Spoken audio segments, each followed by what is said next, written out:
Magandang umaga, magandang buhay, maganda kayong lahat. Welcome to ang sabi ni Daddy's Vlog at nandito ako sa Fresh Marché para bumili ng mga kailangan sa bahay. Unfortunately, maaga pa, kaya maghihintay ako ng magbukas ang tindahan. Mga naglilinis pa sila sa loob, kaya wait muna si Daddy. Ngayon po ay medyo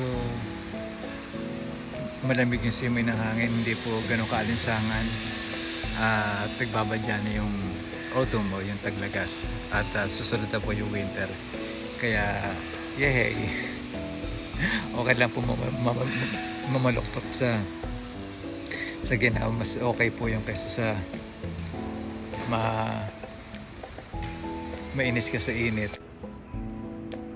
Ang mga Japanese po mahilig talaga sa coffee, mapa hot man o ice. Para mga Pilipino, Nescafe po. Para mga Pilipino nahihilig na rin sa mahilig naman din sa kape.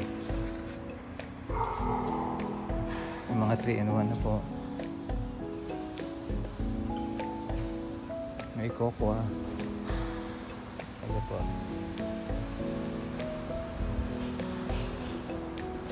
At ang mga chichirya na hindi ako mahilig.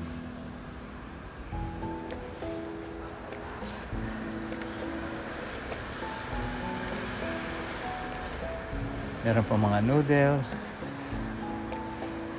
At may mga dressing. Ito po yung paborito ko.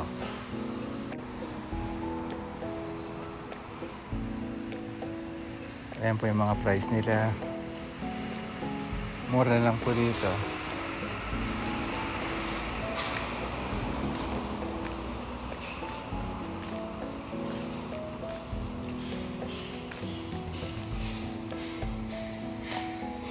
Meron po silang mga kamote.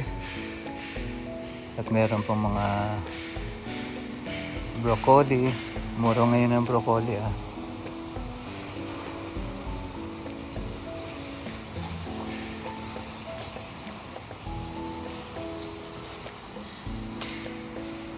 At meron din po sila mga peras.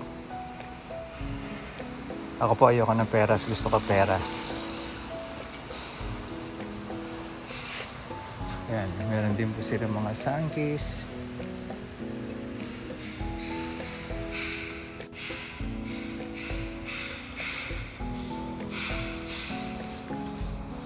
Hindi ko po alam kung matamis. Naiihina ako.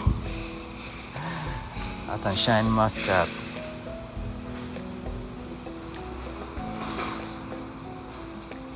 Bumili ako noong nakaraan.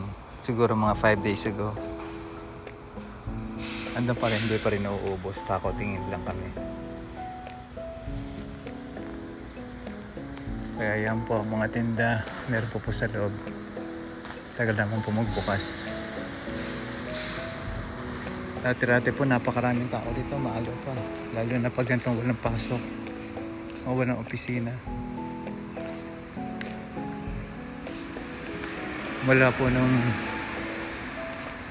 itinayong yung Iyon Mall, talagang marami nang bumagsak o kompetensya.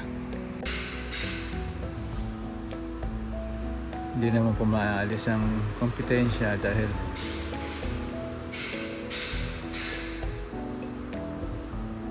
lahat naman tayo ay pwede o may karapatan magnegosyo.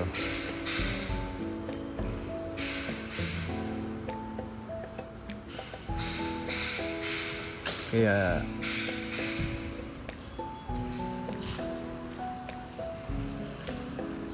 easy lang.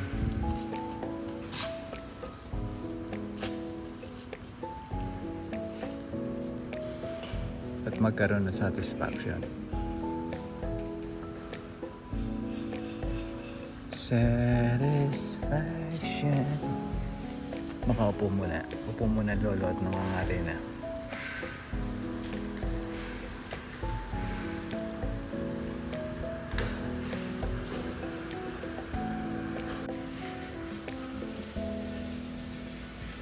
Parang ako lang yung naghihintay.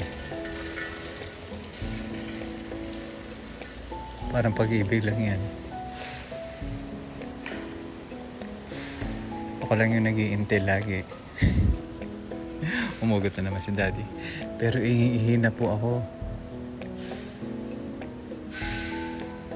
Ihihi na po si Daddy. Ang tagal po nila magbukas, 48 years.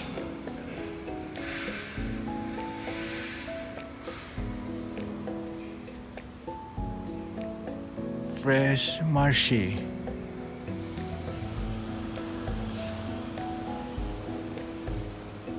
Grabe, buti po hindi maalinsangan ngayon. Kundi nag-ira-ira na naman ako o nagbali-balisa na naman ako.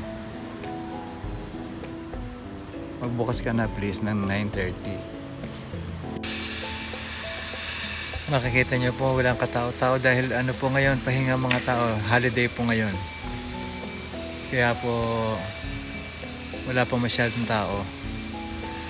Nakakita niyo may nagja-jogging. Ayan.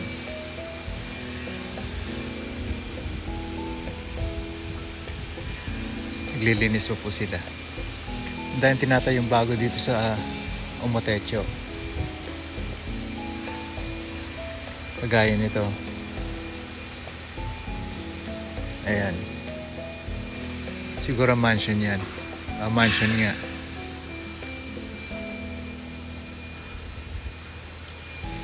Sarap po ng panahon. Sarap ng hangin. Sana ganito lagi. Malapit na po yung magbukas. Alam niyo po, kinakaliw na pa ako. At ang daming dark spots. Ang daming chismis. Kasi pag naglilinis po ako ng bahay, lagi nakaluhod. Kaya ayan po. Ang itim-itim ng mga tuhod ko.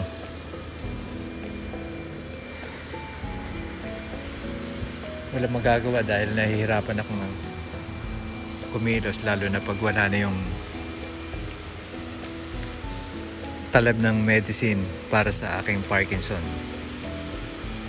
Ito kasi si paring Parkinson eh. Sa lahat lang tatamaan ako pa. Pero that's life. Ganun po talaga ang buhay. Kailangan tanggapin ko anong dumarating at piliting mabuhay na normal. Wow, Paskong hangin na. Na kami sa Pilipinas. Na kami yung mga pagkain.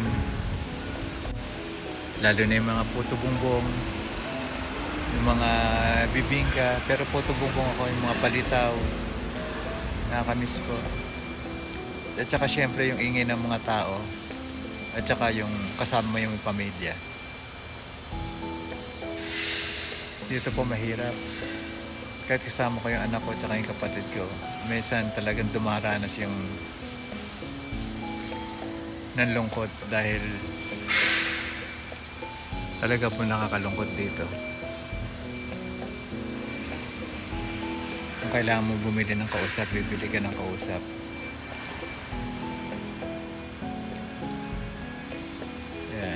Medyo ang tagal nila. Ang tagal ng mga lolang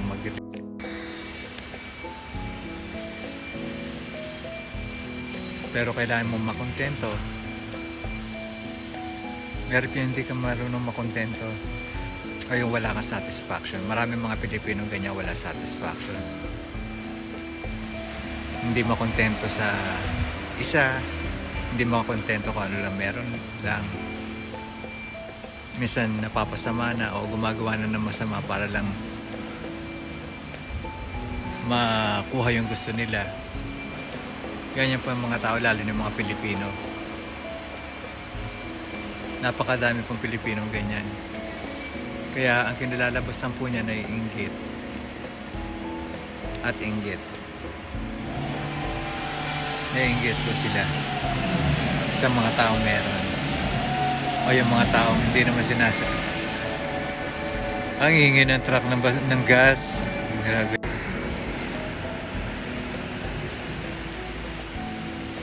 Kahapon po medyo nalimpungatan ako, nagulat ako dahil alam niyo naman yung anak kong may autism. Hindi ko na naman alam kung anong kinagalit.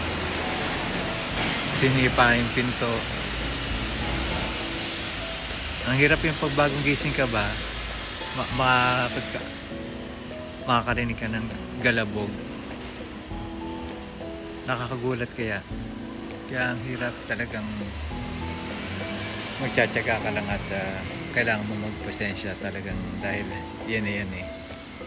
Sabi nga ng kapatid ko yan na yan, pero minsan nakakadala o minsan umaabot ka sa punto na parang hindi mo na kaya. Kaya kahapon gusto ko sumigaw. Buti nga tumaba na nga ako ng 2 kilo. Guys, 70 ako. Bumaba pa ako ng 68 nung nagkasakit ako. Grabe ang ibinagsak ng katawan ko. Nakita niyo yung mga buto-buto dito oh. At saka yung leeg ko nangulubot. Sign of aging.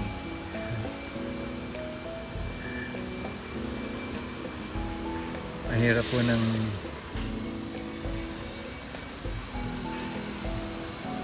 ganito. Lagi ka nakatali ka na sa anak mo habang buhay kasi kailangan niya ng gabay. Hindi na niyo naman pwede itapon. Hindi niyo naman pwedeng iasa sa iba dahil wala baby eh. Umiri lang naman yung mama niya eh. Ako na nag-alaga mula nung baby pa. Kaya napakahirap po.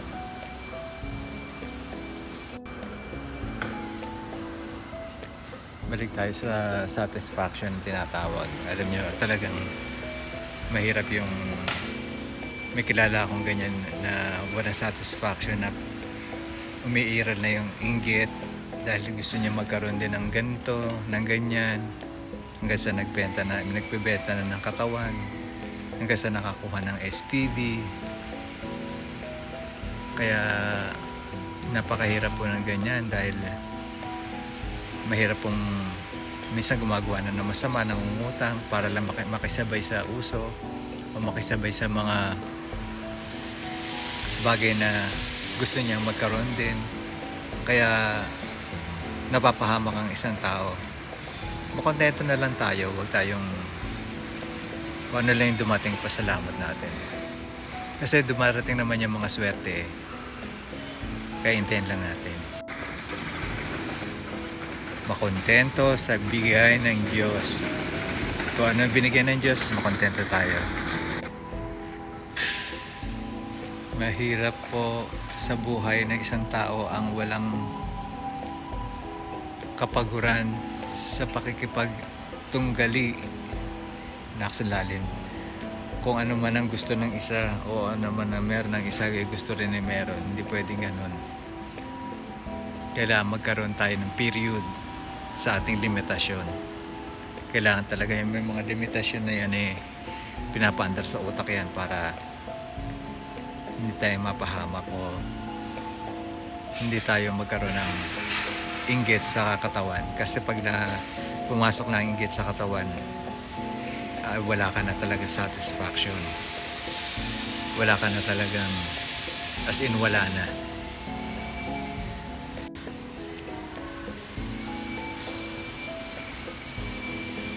Kaya doon sa mga tao na mahilig na tumingin o mainggit, mag-isip-isip po tayo. Ilan natin ang mga bagay o ilan natin ang ibang mga gusto natin sa mas mahalagang bagay. Kasi minsan kahit na hindi natin kailangan sumabay sa o gusto natin sumabay sa isang tao eh nangungutang na tayo. Napakahirap. Kaya matuto tayong kontento. At yan ang magkakaroon ka rin ng peace of mind kasi wala ka rin peace of mind eh pag meron kang gusto tapos hindi mo kaya. Sa tingin nyo, pag may peace of mind ba kayo, makakatulog kayo na maayos. Ang unang nasa isip nyo ay magkaroon ng bagay na gusto nyo.